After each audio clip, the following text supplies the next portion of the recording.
Hello. So welcome সবাইকে আমাদের channel secret ডায়েরিজে। আর আজকে আমি নিয়ে চলে এসেছি একটা নতুন গল্প আপনাদের জন্য, যেটা আমি আপনাদের সাথে শেয়ার করব। এই গল্পটা শুনলে আপনাদের মনে হতে পারে যে আদতেও সত্যি কি না, কিন্তু এটা সত্যিই ঘটে গেছে একজনের সাথে। আর সেই আমাকে এই গল্পটা লিখে পাঠিয়েছে। তার নাম রোহান। আর যার সাথে ঘটনাটা ঘটেছে সে রোহানের বন্ধু হয়, তার নাম রাহুল। এবার তাকে নিয়েই কি ঘটেছে, কিভাবে ঘটেছে, আর এর পর কি ঘটেছিল বা ঘটার থাকে যদি, সে সব কিছু নিয়ে আজকে আপনাদের সাথে আমি আলোচনা করব। তো চলুন গল্পে ঢুকে যাই। তো রোহান এই গল্পটার নাম লিখেছে বার্ষিক পুজোর পর। আর ওই গল্প শুরু করার আগে কিছু কথা লিখেছে, সেটা হচ্ছে যে যদি কিছু বিশ্বাস নাও করতে চাও কোনো ক্ষতি নেই, কিন্তু যদি এরকম কিছু নিজের চোখের সামনে হতে দেখো তাহলে তো বিশ্বাস না করেও থাকা যায় না। পুরো জীবন বদলে যাবে যদি এরকম কিছু নিজের চোখে দেখে থাকো। ও বলছে যে ও যখনই চোখ বন্ধ করে, সেটা এখন হোক বা এর পরে, যখনই চোখ বন্ধ করে ওর চোখের সামনে শুধু একটাই মুখ ভেসে ওঠে, আর সেটা রক্তাক্ত, কিন্তু আবার হাসছে। ভারী অদ্ভুত, তাই না? দেখি এবার এর পরে এর পেছনে কি রহস্য। তো রোহান ও তখন কলেজের প্রথম বর্ষে পড়ে, মানে ফার্স্ট ইয়ারে পড়ে। আর তখন সালটা ছিল 2017।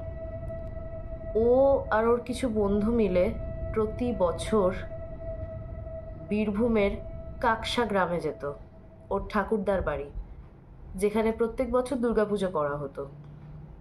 সেই পুজোর ভারী অদ্ভুত নিয়ম।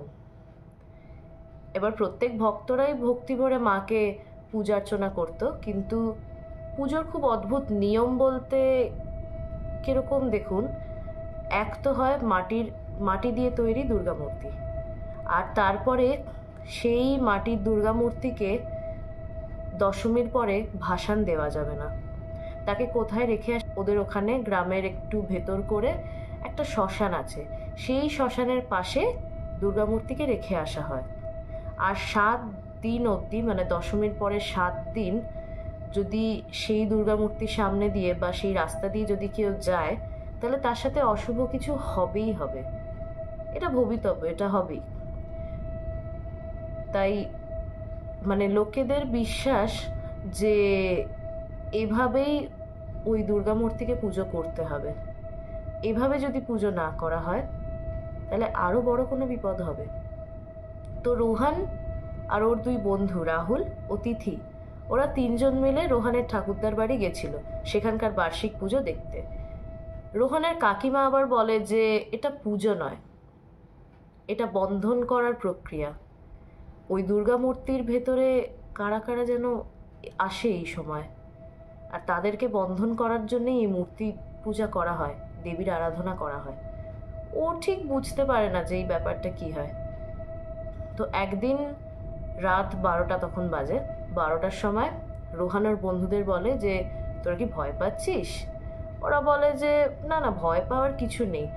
তো তখন রাহুল বলে ওঠে যে চল চল ওই মূর্তিটার একটু ছবি তুলে আসি, ভাইরাল করব।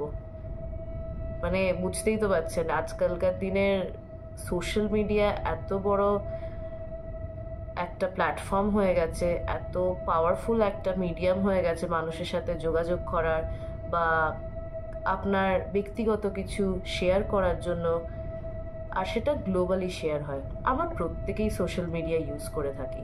ইভেন কি বলবো, মানে ইউটিউব, ইনস্টাগ্রাম থেকে শুরু করে এক্স, আরও কত কিছু আছে। আর এখন প্রত্যেকেরই তো একটা শখ যে ছবি তুলবো, ছবি তুলেই প্রথম কাজ কি পোস্ট করব। কেন পোস্ট করব? কারণ বাকি লোকেরা দেখতে পাবে, সেই পোস্টে কমেন্ট করবে, শেয়ার করবে, ভাইরাল হওয়া যাবে।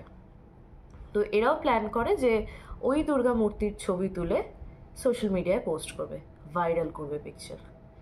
তো ওরা সেই শ্মশানে যায়।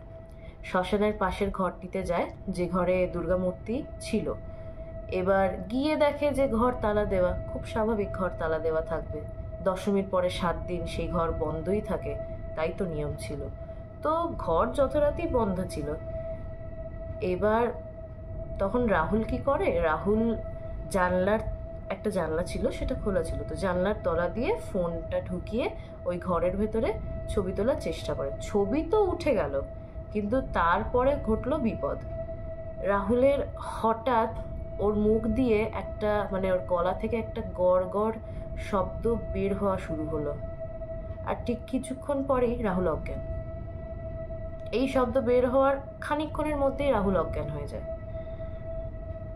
এবার রোহান, তিথি ওরা বুঝতে পারে না ওকে নিয়ে কী করবে, তো রোহান আর তিথি রাহুলকে নিয়ে বাড়ি যায়। কিন্তু সেই রাতেই রাহুলের এত ধুম জ্বর এলো, এত বেশি জ্বর এলো যে ওষুধে তো জ্বর কমলই না, তাই ওকে তখনই বোলপুর হাসপাতালে ওই রাতেই অ্যাডমিট করা হলো, ভর্তি করা হলো। তো তখন ডাক্তারবাবুরা দেখে জানালেন যে ওর সিজার অ্যাটাক হয়েছে, কিন্তু বড়সড় কিছু ঘটেনি, ঠিক হয়ে যাবে।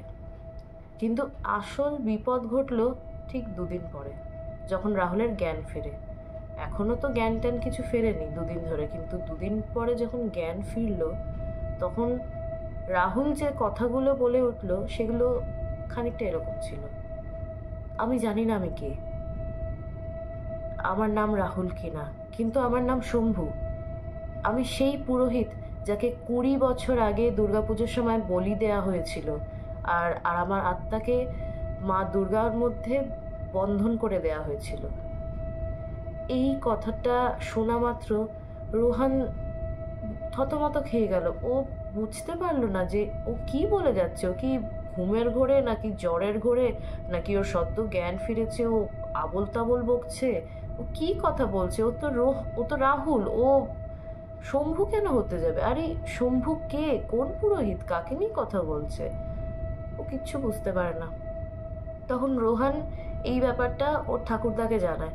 তখন ঠাকুরদা কাঁদতে কাঁদতে বলে যে হ্যাঁ, একজন পুরোহিত ছিল, সে পুরোহিত, কিন্তু সে তন্ত্র সাধনাও করত। 1 বছরের দুর্গাপুজোতে সে সমস্ত আচার অনুষ্ঠানে এমন কিছু তন্ত্র সাধনা করেছিল, তার ফলে পুজোতে অনেক রকমের অশুভ, অনেক রকমের বিপদ আপদ ঘটে গেছে। মানে সে এমন কিছু রকমের রিচুয়াল, এমন কিছু রকমের তন্ত্র সাধনা করেছিল যার ফলে পুজো তো পণ্ড হয়, আর দ্বিতীয়ত অনেক লোকের ক্ষতি হয়ে গেছিল। সে কারণে মা দুর্গার পুজোর যে মেন পুরোহিত ছিলেন, সে এই তন্ত্র সাধককে ওই শ্মশানেই বলি দিয়ে তার আত্মাকে মুক্তি না দিয়ে সেই দেবী মূর্তির মধ্যে বন্ধ করে দেয়, মানে এক প্রকার বন্ধন করে দেয়, যাতে সে আর বেরিয়ে আসতে না পারে। তাই সেই পুরোহিতও ঠাকুরদাদের বলেছিল যে আপনারা যদি ওকে ওই দেবী মূর্তির মধ্যেই বন্ধ করে রাখতে চান সারা জীবন, তাহলে আমি কিছু নিয়ম বলে যাচ্ছি, সেই নিয়ম আপনাদের মেনে চলতেই হবে।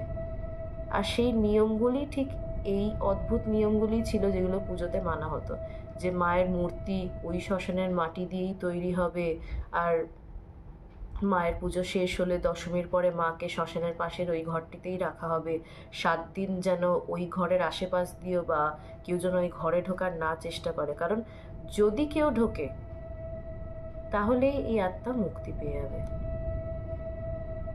কারণ এই নিয়মের যদি ব্যাঘাত ঘটে, অনিয়ম যদি হয়, তাহলে ও বেরিয়ে আসবেই, ও বেরোতে চাইবেই। আর ঠিক তাই হয়েছে।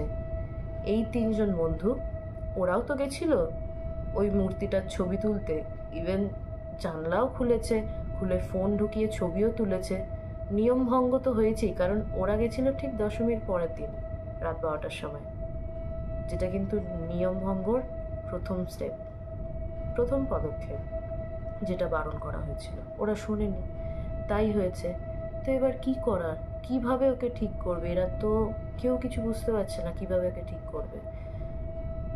তারপরে রাহুল হঠাৎ করে আবার চিৎকার করে বলে উঠল যে তোরা পারবি না আমাকে আটকে রাখতে, আর দ্বিতীয়বার তোরা আমাকে আটকে রাখতে পারবি না, আমি তো বেরোবই, বেরিয়েই ছাড়বো আমি, তোরা কেউ কিচ্ছু করতে পারবি না।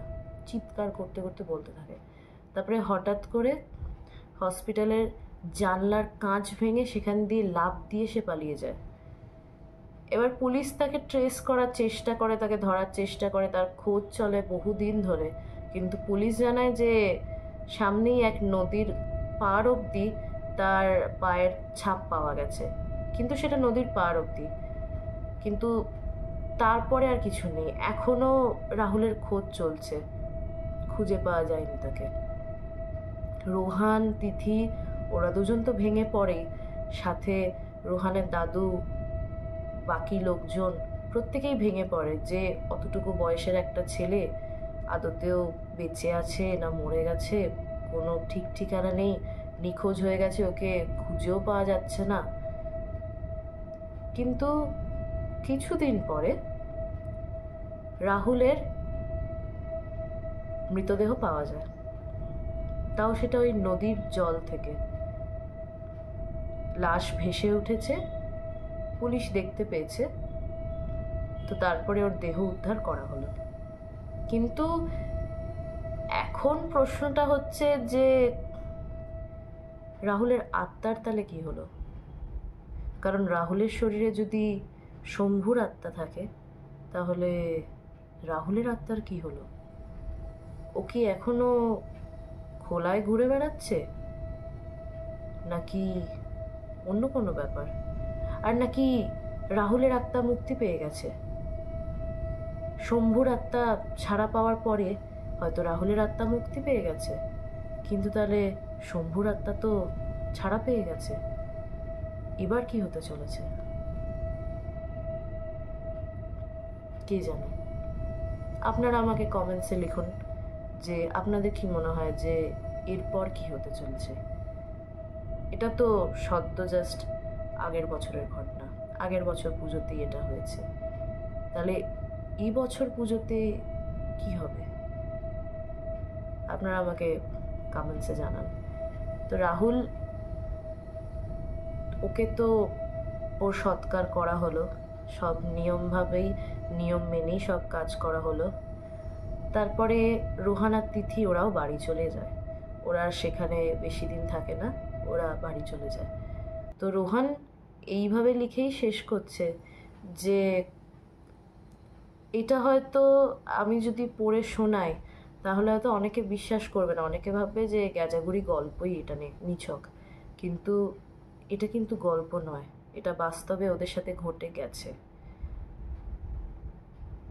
এবার যে যেমন বিশ্বাস করে, তাই ও লিখছে যে আমি এই ঘটনা কোনো দিন ভুলতে পারবো না। এটা ওর জীবনের সেই প্রথম ভুল, যেটাও চাইলেও শুধরোতে পারবে না। কারণ কিভাবে শুধরোবে, ওর তো বন্ধুটাই রইল না, সে তো ওকে ছেড়ে চলে গেছে, তাহলে আর কি করে কি করবে। তো এই ছিল আজকের ঘটনা। Thank you so much for watching. আর যদি ভালো লাগে তো অবশ্যই বেল আইকনে ক্লিক করবেন, সাবস্ক্রাইব করবেন, লাইক শেয়ার কমেন্ট করবেন। আর যদি কেউ আমাকে গল্প লিখে পাঠাতে চান তাহলে আমার ডেসক্রিপশন বক্সে আমার মেল আইডি দেওয়া আছে। কেউ যদি হোয়াটসঅ্যাপে ভয়েস রেকর্ড করে পাঠাতে চান আমার ফোন নাম্বার দেওয়া আছে। আর যদি কেউ আমার সাথে অন কল রেকর্ডিংয়ে থাকতে চান তাহলে সেটাও পসিবল, আমার দেয়া নাম্বারে আমাকে ফোন করতে পারেন। আজকের মতন এই অবধি, দেখা হবে নেক্সট এপিসোডে। শুভরাত্রি।